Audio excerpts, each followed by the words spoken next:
What if the woman you chose to spend the rest of your life with, the woman you trusted with everything, the woman you believed loved you, was secretly destroying someone right under your roof? Not out of anger, not out of jealousy, but out of pure, calculated hatred for someone she saw as less than human. And what if the only person who witnessed every single moment of that cruelty was a woman the whole world had already decided didn't matter? A woman who couldn't speak. A woman who couldn't fight back. A woman who had already accepted that her pain was invisible, because in every house she had ever worked in, it always was. This is not a made-up story. This is the kind of thing that happens every single day behind the closed doors of homes that look perfect from the outside. And what one man did when he finally saw the truth, what he did to the woman he married, is something you need to watch until the very end. Because the way this story ends will stay with you for a long time. If stories like this hit different for you, if you feel something real watching this unfold, then hit that subscribe button right now and make sure you turn on notifications. Stay until the very end. Trust me, you won't want to miss what happens next. The black Mercedes G-Wagon cut through the rain-soaked streets of Seoul at 2:47 in the morning. The engine growled low, like something alive, something patient. Kwon Yi-ho gripped the steering wheel with one hand and loosened his tie with the other. He had not planned on coming home this early. The meeting with the Busan syndicate was supposed to run until dawn, but when word reached him through his lieutenant that the deal had already been sealed, he saw no reason to stay another minute in that smoke-filled room full of men pretending to be important. At 43, Kwon Yi-ho was not the kind of man you would recognize if you passed him on the street. He did not appear in newspapers. He did not show up at charity galas wearing a name tag. He was a shadow, the kind of shadow that made other shadows disappear. As the heir to the Kwon family's underground empire, he controlled territory stretching from Seoul to Incheon, an operation that moved money, influence, and silence with equal precision. Businessmen owed him favors. Politicians took his calls, and none of them ever talked about why. But here is the thing about Kwon Yi-ho that most people never saw. The man behind the empire, the boy he used to be. When he was 7 years old, living with his grandmother in a cramped apartment on the east side of Seoul, he used to steal bread from the convenience store on the corner. Not because he was hungry, because there was a stray cat that lived behind the dumpster, skinny and half-blind, and that cat had no one else. His grandmother found out eventually. She didn't punish him. She just looked at him with those tired eyes and said, "Yi-ho, the world will try to make you hard. Don't let it." He had spent the last 36 years trying to honor that. His penthouse sat on the top floor of one of Gangnam's most exclusive towers, floor-to-ceiling glass, imported Italian marble, a kitchen that looked like it belonged in a magazine nobody actually read.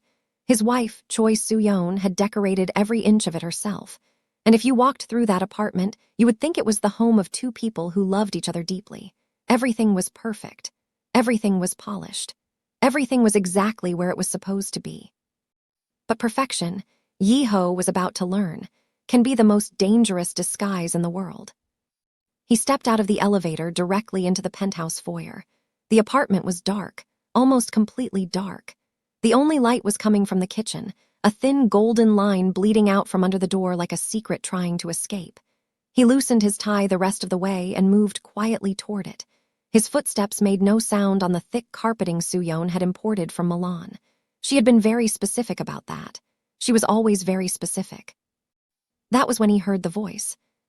It was soft, it was accented, and it was trembling. "I am sorry, Mrs. Suon. I only wanted to check if you needed something before I went to bed." Yi-ho stopped walking. Something in that voice made his chest tighten, not the words themselves. It was the way they were delivered, like an apology that had been rehearsed 100 times, like someone who had learned that the safest way to exist in a room was to make yourself as small as possible. The voice belonged to Zara Akifer. Zara was 34 years old. She was Nigerian-American, born in Lagos and raised in Houston. She had deep brown skin, steady hands, and eyes that carried something Yi-ho had noticed the very first time they met, a quiet, unshakable strength. The kind of strength that doesn't announce itself. The kind that just holds. She had come to Seoul 8 months ago through a placement agency that specialized in finding domestic workers for wealthy households across Asia. Before that, she had worked for families in New York, in Chicago, in Boston, always in other people's homes, always invisible, always the one person in the room that nobody truly saw. When Yi-ho first interviewed her for the position, she had done something no one had ever done in his presence. She looked him directly in the eye, not nervously, not deferentially, but with a calm steadiness that caught him off guard, and she said, "Mr. Kwon, I want you to know 3 things about me. I work hard, I keep my word, and I don't disappear." He hired her on the spot. But Suon had never seen Zara the way Yi-ho did. Suon saw something else entirely. And what she saw, Yi-ho was about to discover, had been festering for months. "Did I ask you to come out here?" Suyeon's voice cut through the kitchen like a blade. There was no warmth in it, no pretense. This was not the Suyeon who smiled at dinner guests and touched Yi-ho's arm in public and laughed at the right moments. This was someone else, someone Yi-ho had never heard before. "Did I call for you? Did I ring the bell?" "No, Mrs. Suyeon. I just heard a noise and I thought." "You thought," Suyeon laughed. It was short and cold, and it made something in Yi-ho's stomach drop. "You imagined something, and then you came out here uninvited in the middle of the night looking like that. Do you know what time it is? Do you have any idea where you should be right now?" "In my room, Mrs. Suyeon." "In your room? Yes. The room I gave you out of my husband's generosity. The room with the single bed and no window. You should be grateful you have a roof over your head at all. Women like you, women in your situation, usually end up on the streets. So when I tell you to stay in that room after hours, you stay. Do you understand me?" Yi-ho pressed his back against the marble column beside the kitchen entrance. His hands were clenched at his sides. His jaw was tight. Something was building inside his chest that he hadn't felt in years. Something hot and dangerous and very, very close to breaking through. "Mrs. Suyeon, I don't understand what I did wrong." "You did everything wrong the moment you stepped foot in this house." Suyeon's heels clicked against the marble as she moved closer to Zara. Each click sounded like a small, deliberate punishment. "You are the maid. That is all you are. You clean when I tell you to clean. You cook when I tell you to cook. You disappear when I tell you to disappear. And you never speak to me unless I speak to you first. Is that clear?" There was a pause, a long, heavy pause. "Yes, Mrs. Suyeon." "Good. Now get out of my sight." Yi-ho listened to Zara's footsteps move down the hallway. They were quiet, careful, defeated, and then, just before they faded completely, he heard it. A sound so small it almost disappeared into the silence of the apartment. A single sob, swallowed almost instantly, like someone pressing their hand over their mouth to keep the pain from escaping. Yi-ho closed his eyes. He breathed in slowly through his nose. He had spent decades in rooms full of dangerous men. He had stared down rivals who wanted him dead. He had made decisions that changed the lives of hundreds of people without flinching. But standing in that hallway, listening to a woman cry alone in the dark because she had been taught that her tears didn't matter, that was the moment something inside him shifted. Permanently. He waited until the apartment was quiet again.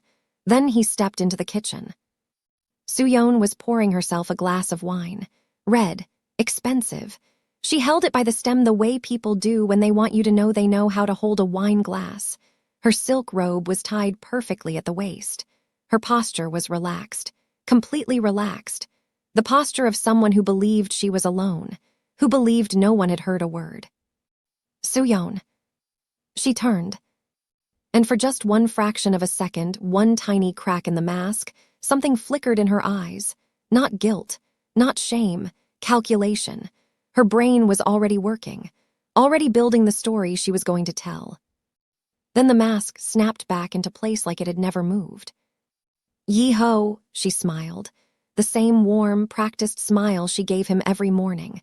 The same one she gave his business partners at dinner. "You're home early. I wasn't expecting you until morning. Are you hungry? I can have Zara prepare something for you." Yi-ho stared at her.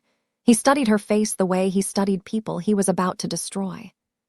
"What did you just say to her?" Suyeon tilted her head slightly, innocent, confused, a perfect performance. To who? Oh, Zara came out of her room uninvited. I simply reminded her of the boundaries we discussed when she was hired.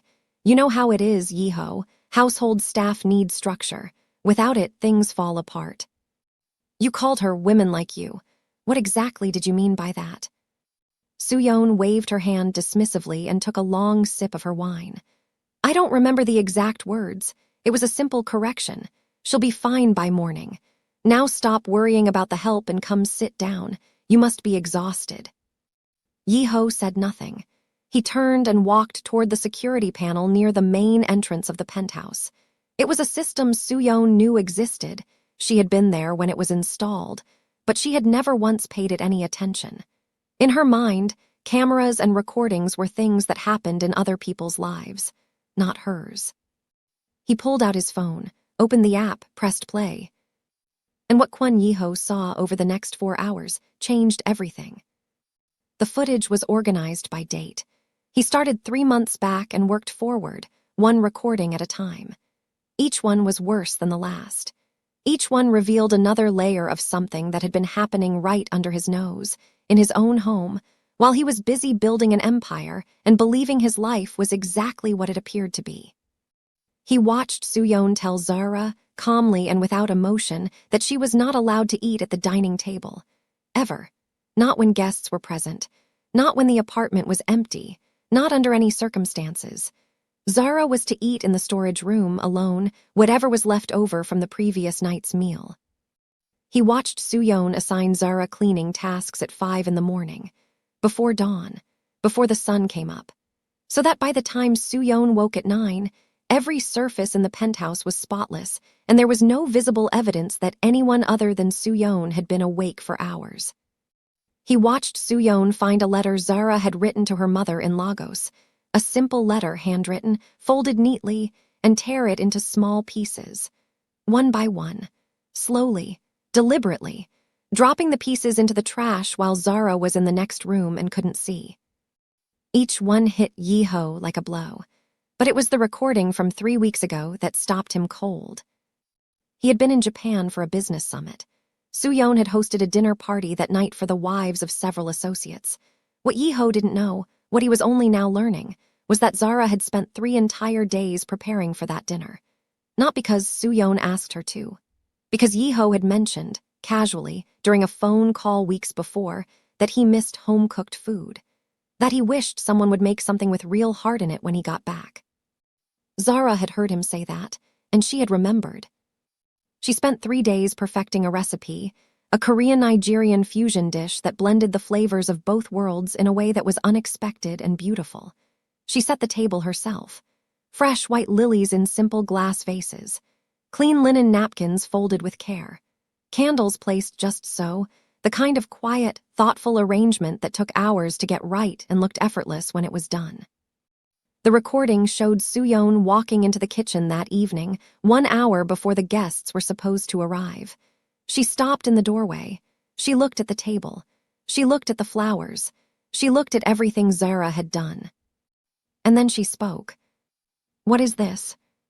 Her voice was dangerously calm, the kind of calm that comes before something very bad happens. Zara appeared from behind the counter, wiping her hands nervously on her apron. "I prepared the table for your dinner, Mrs. Suon. Mr. Kwon mentioned last month that he—" "My husband mentioned something to you," Suyeon's voice sharpened. "Since when does my husband talk to you about anything?" He asked me to prepare something special. I thought." "You thought?" Suon repeated the word like it tasted bad. She walked to the table. She picked up one of the lily arrangements, simple white flowers, the kind that cost almost nothing, and she dropped them on the floor. Just like that, without looking at Zara, without caring what it did to hear. "You don't think, you follow instructions. Now clean all of this up. The guests arrive in 45 minutes, and I don't want a single trace of your little project anywhere in this apartment." "But Mrs. Suon, the food." "Throw it away." "Mrs. Suon, I spent 3 days." Suon turned, and the look on her face, the look that Yeho saw frozen on his phone screen in the dark of his study, was something he would never forget. There was nothing human in it. No anger, no frustration, no conflict. Just a cold, flat certainty. The look of someone who had already decided that another person's feelings did not exist. Did I stutter? Throw it away. And if I hear one more word from you tonight, I will call the agency and tell them you stole from me. Do you understand what happens to a woman like you when that kind of accusation follows her? No one will ever hire you again. No one will ever believe you over a Korean woman in this country. Now move. Zara's hands were shaking as she picked up the flowers from the floor. The camera caught her face as she turned away, and Yi-ho watched something in him break watching it. She was not crying. Not yet. She was holding it back with everything she had, holding back months of it, years of it. A lifetime of learning that in rooms like this, her pain was not something anyone was going to notice, or care about, or fix. Yi-ho set the phone down on the desk. He sat in the dark for a long time. The rain was still coming down outside. The city was still moving. Everything in the world was still spinning the way it always spun. But something inside Kwon Yi-ho had gone completely, irreversibly still. He thought about Zara, about the woman who woke up before dawn every single day to make sure his coffee was perfect, who never complained, who never asked for a single thing beyond what she was owed, who had once stayed up an entire night nursing one of the other staff members' children back to health when the child got sick, not because anyone asked her to, but because that was simply who she was. And then he thought about Suon, the woman he had married 5 years ago, the woman who kissed him on the cheek every morning, the woman who held his hand at public events and whispered, "I love you," when they were alone, the woman who had been, in private, methodically destroying another human being for months, not out of passion, not out of jealousy, out of something far colder, something calculated and deliberate and utterly without conscience. The next morning, Yi-ho did not confront his wife. He did something far more dangerous. He began to watch. For the next 7 days, Yi-ho observed Suon with the same cold, patient attention he brought to every operation that mattered in his life. He watched how she moved through the apartment when she thought no one important was looking. He noticed things he had been completely blind to before. The way her tone shifted the instant they were alone, dropping the warmth like a coat she no longer needed.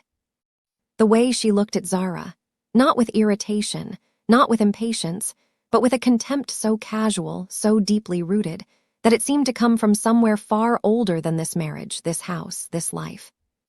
He watched Suon set traps, small ones, cruel ones.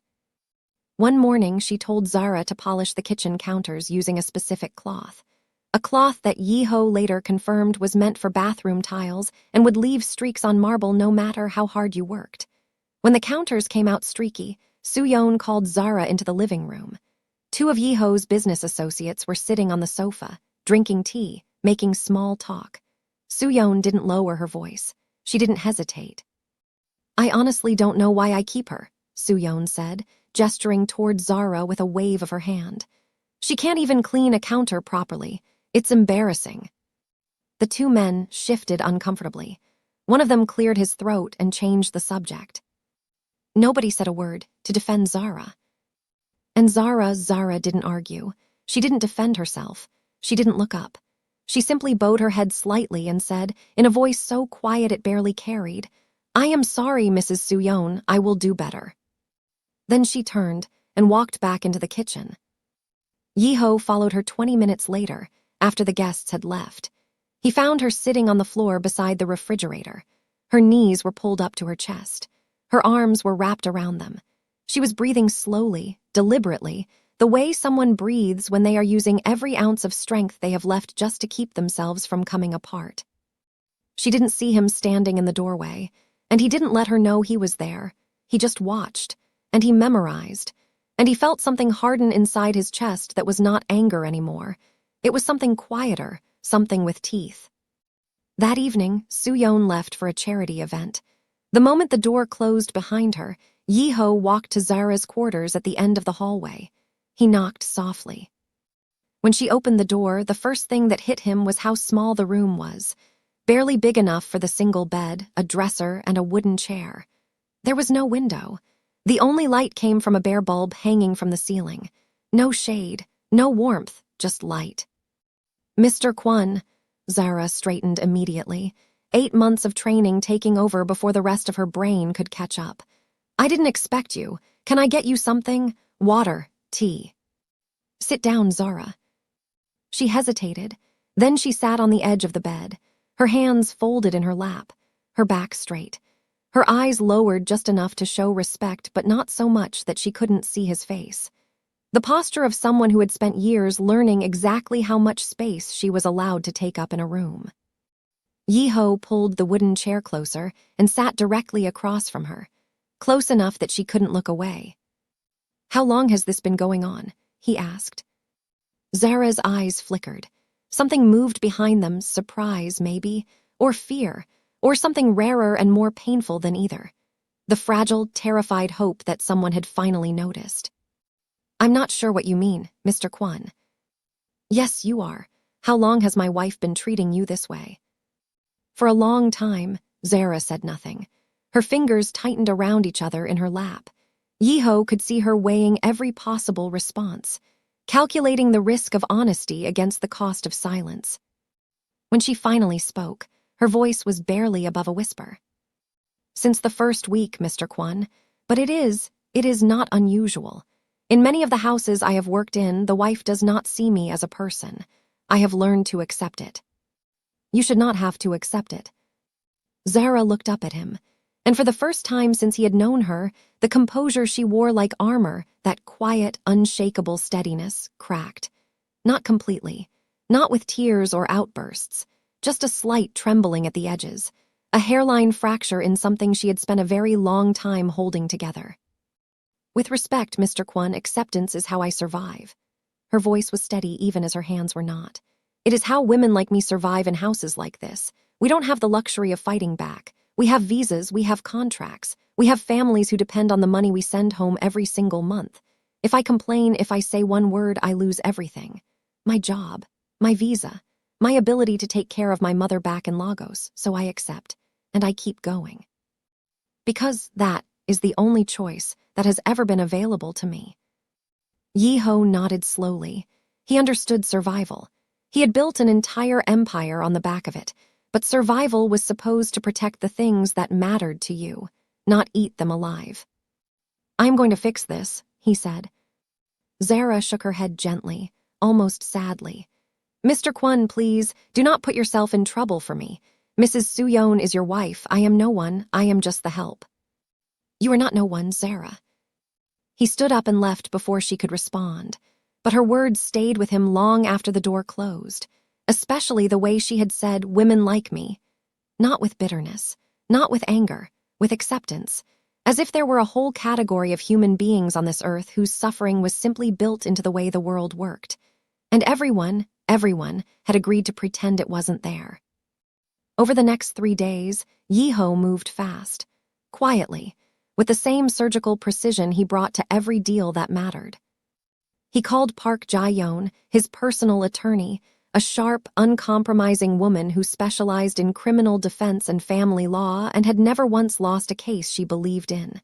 He told her everything. She listened without interrupting.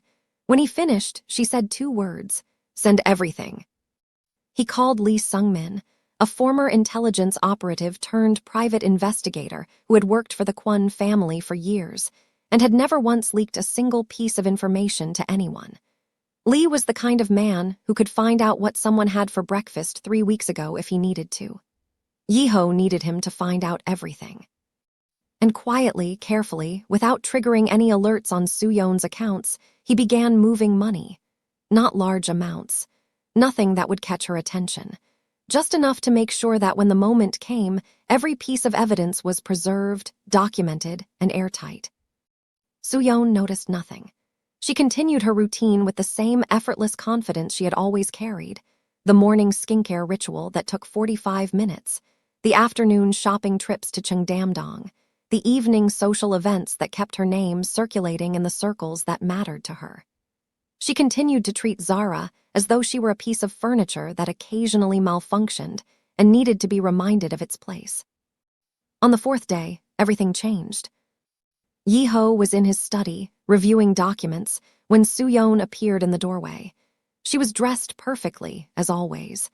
Her hair was pulled back in a way that looked effortless but had taken her 20 minutes to arrange.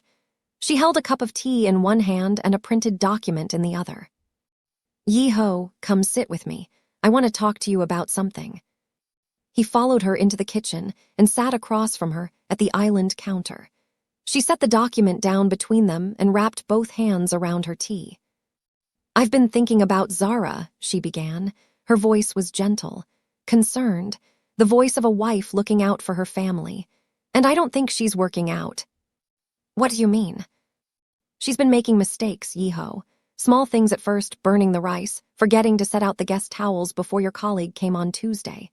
But it's getting worse." Suon paused, and the concern on her face deepened just enough to be convincing. "I think she might be having some kind of mental health issues. I've heard her talking to herself at night. I found her crying in her room twice last week. She seems confused sometimes, like she doesn't know where she is or what day it is." Yi-ho kept his expression completely neutral. He had spent decades perfecting this skill. Suon, for all her social intelligence, had never once been able to read him when he didn't want to be read. "What are you suggesting?" he asked. "I think we should let her go. I've already contacted the agency. They can have a replacement here within the week." Suon took a sip of her tea and added, almost casually, "Someone who fits better here, someone more suitable for a household like ours." Yi-ho understood exactly what "fits better" meant. He had seen enough of the world to know, and it had absolutely nothing to do with competence. "I'll think about it," he said. Suon smiled, a small, satisfied smile, the smile of someone who believed she had won. That night, long after Suon had fallen asleep, Yi-ho sat in his study with Lee Sung-min on a secure video call. The investigator had spent the past 72 hours compiling everything: security footage, phone records, and statements from 2 former employees who had quietly agreed to speak. "The pattern is clear," Lee said, his voice flat and professional. "Suon has a documented history of verbal and psychological abuse toward domestic workers, specifically toward women of color. 2 previous employees left this household within months of being hired. One of them, a Filipino woman named Maria Santos, filed a formal complaint with the Labor Bureau 2 years ago." Yi-ho leaned forward. "What happened to the complaint?" "It was buried. Suon's family has connections at the Bureau. The complaint was dismissed before it ever reached a hearing. Maria Santos was quietly deported 6 months later on a technicality." The room was silent for a long moment.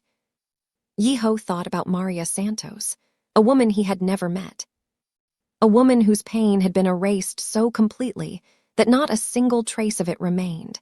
He thought about how many others there might be, women just like her, just like Zara, whose suffering had been swallowed by a system designed to protect people like Suon and forget people like them. "What do we have on Zara's situation specifically?" he asked. "Enough to destroy her." Lee's voice was careful now, precise. "The security footage alone is devastating, but there's more. The phone records show Suon coordinating with 2 other women, the wife of a real estate developer named Kang and the daughter of the media mogul Park, in a private group chat. They discuss strategies for managing what they call the help situation. The language in these messages is explicitly racist, dehumanizing, and it is all in writing." Lee shared the screenshots. Yi-ho read them one by one on his secure phone, each message landing like a punch. Suon had written, "These African girls think they can just come here and act like they belong. I'm making sure Zara understands exactly where she stands in this house." The real estate developer's wife replied, "Same with mine. She actually tried to sit at the dinner table with us last week. I almost choked on my food." And then Suon's response, the one that made Yi-ho's blood go cold. "Don't worry. By the time I'm done with Zara, she'll beg to go back to wherever she came from. These people are so easy to break." Yi-ho set the phone down. He stared at the wall for a long time. The rain was still falling outside. The city was still breathing below him, but something had changed in the room. Something had shifted in the air. It was the moment Yi-ho understood, truly understood, that this was not about discipline, not about boundaries, not about managing a household. Suon had not seen Zara as a person. She had seen her as something to be broken, deliberately, methodically, for the pleasure of watching it happen. The plan came together over the next 2 days, with the kind of quiet precision that Kwon Yi-ho brought to every move that truly mattered. Park Jae-yeon drafted the divorce papers. They were built on Soo-yeon's documented pattern of psychological abuse and the evidence of a coordinated, racially motivated campaign against a vulnerable employee. Every piece of evidence was cataloged. Every recording was time-stamped. Every message was preserved. Lee Sung-min made sure all of it was stored in 3 separate secure locations, accessible only to Yi-ho and his attorney. Nothing could be deleted. Nothing could disappear. And Yi-ho prepared the final piece himself, a conversation, one that Soo-yeon would never see coming.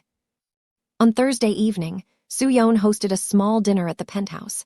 4 couples, all from the upper tier of Seoul's business world. Zara prepared the entire meal in the kitchen, working in silence, invisible, the way she always worked when Soo-yeon's guests were present. The food was extraordinary. Every person at that table complimented it. Soo-yeon accepted every compliment with grace and warmth and a smile that made her look like the perfect hostess. Not one person at that table knew who had actually cooked the meal. After the last guest left and the door closed for the final time, Soo-yeon sank into the sofa with a glass of champagne. She stretched her legs out and let out a long, satisfied breath. Yi-ho sat across from her. A glass of whiskey sat on the table in front of him, untouched. "What a wonderful evening," Soo-yeon said, swirling her glass gently. "Did you see how impressed Mr. Shin was? I think we've secured exactly the connection we needed for the Busan expansion. This is going to be a very good year for us, Yi-ho." She looked at him, waiting for him to smile back, waiting for him to say something warm and appreciative and normal. He didn't. "Soo-yeon." Something in his voice made her stop. The glass paused halfway to her lips. Her eyes narrowed, just slightly, just enough to show that she had heard it. The shift in tone, the weight behind the single word. "What is it?" Yi-ho reached into his pocket. He pulled out his phone. He turned the screen toward her slowly and held it so she could read what was on it. It was her own message, the one she had sent to the real estate developer's wife, the one about how easy Zara was to break. Soo-yeon's face went perfectly still. The champagne glass lowered to her lap. Her fingers tightened around the stem. Her eyes moved across the words on the screen, her own words, her own handwriting, her own cruelty, and for a single electric second, Yi-ho saw something real flash across her face. Not guilt, fear.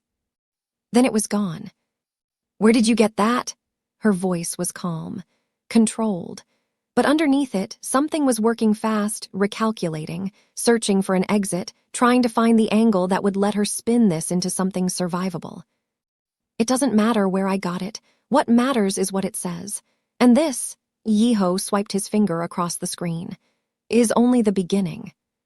He showed her the security recordings, one after another. Soo-yeon throwing Zara's flowers on the floor. Soo-yeon forcing Zara to eat alone in the storage room. Soo-yeon tearing apart the letter to Zara's mother. Each one played in silence. Each one landed like a door closing. Soo-yeon set down her champagne glass very carefully, very deliberately. The way someone handles something fragile when they are trying very hard not to let their hands shake. "Yi-ho, you need to understand the context here. Managing household staff is complicated. Sometimes boundaries need to be set firmly, or..." "Boundaries." Yi-ho said the word once, flat, without expression. He let it sit in the air between them like something with weight. Soo-yeon paused.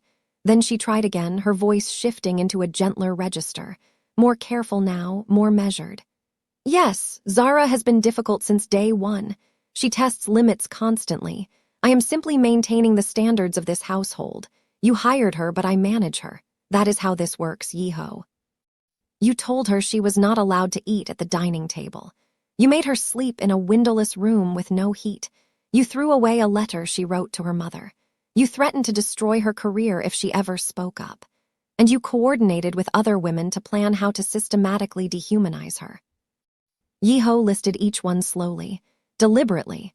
watching Suyeon's face with every word, watching the composure crack piece by piece like ice breaking apart in spring. This is not enforcing boundaries, Suyeon. This is abuse. That is a very strong word. Suyeon's voice had dropped, dangerous now, and I would be very careful about using it in this marriage.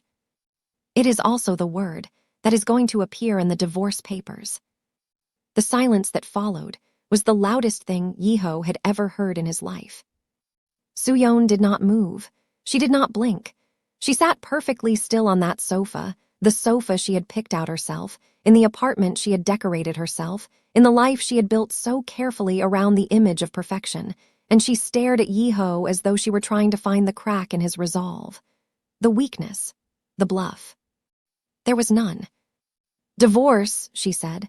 The word came out flat, empty, like she was tasting it for the first time and trying to decide if it was real.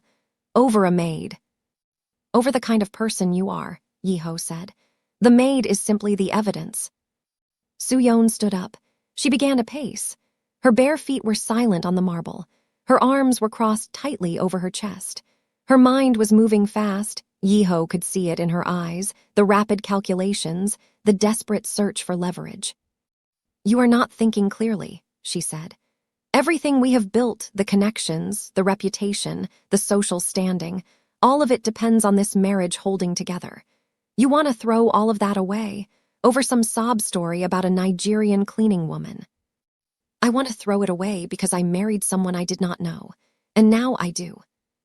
Suyeon stopped packing. She turned to face him, and for one moment, just one, something real broke through, something frightened, something almost human. Then it was gone.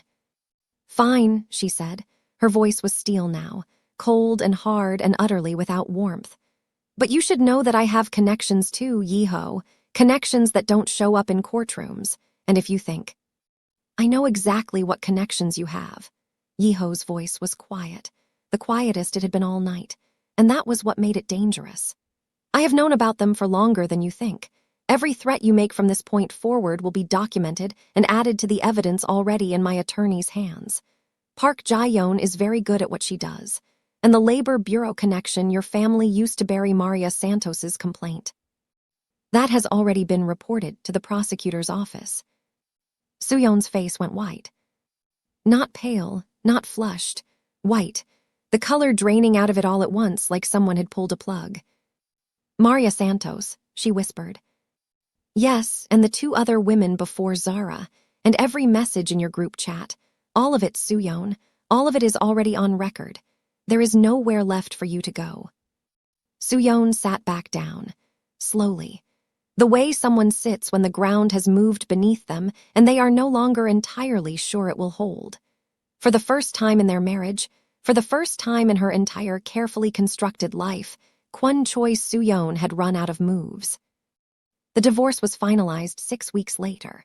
The prenuptial agreement Suyeon had signed without reading carefully, because she had never once imagined a world in which Yeho would want out, left her with a modest settlement and strict conditions. She was prohibited from contacting Zara. She was prohibited from contacting any current or future employees of Yeho's household. Her social circle began to distance itself within days, once the details quietly reached the people who mattered. Seoul's elite was a small world. Word traveled fast, and it traveled without mercy. Suyeon moved out on a gray Tuesday morning. 3 suitcases, nothing else. She did not say goodbye to Zara. She did not say goodbye to anyone. The next day, Yeho found Zara in the kitchen. She was preparing breakfast the way she did every morning, quietly, carefully, with the kind of attention that came from years of practice and not from joy. She looked up when he walked in, and for a moment, the wariness was back in her eyes. The same wariness he had seen the night he first overheard Suyeon in the kitchen. The look of someone who had learned that even good things could disappear. Mr. Kwon, good morning. Your coffee is almost ready. Sit down, Zara. She hesitated, then she sat at the kitchen island, her hands folded in her lap. Small, contained, careful, the way she always sat, the way she had been taught to sit. I want to tell you something, Yeho said, and I need you to hear it clearly. Zara looked up at him and waited. What happened in this house was not your fault. It was not something you deserved. And it was not something you should have ever had to survive. For a long moment, Zara didn't move, didn't speak.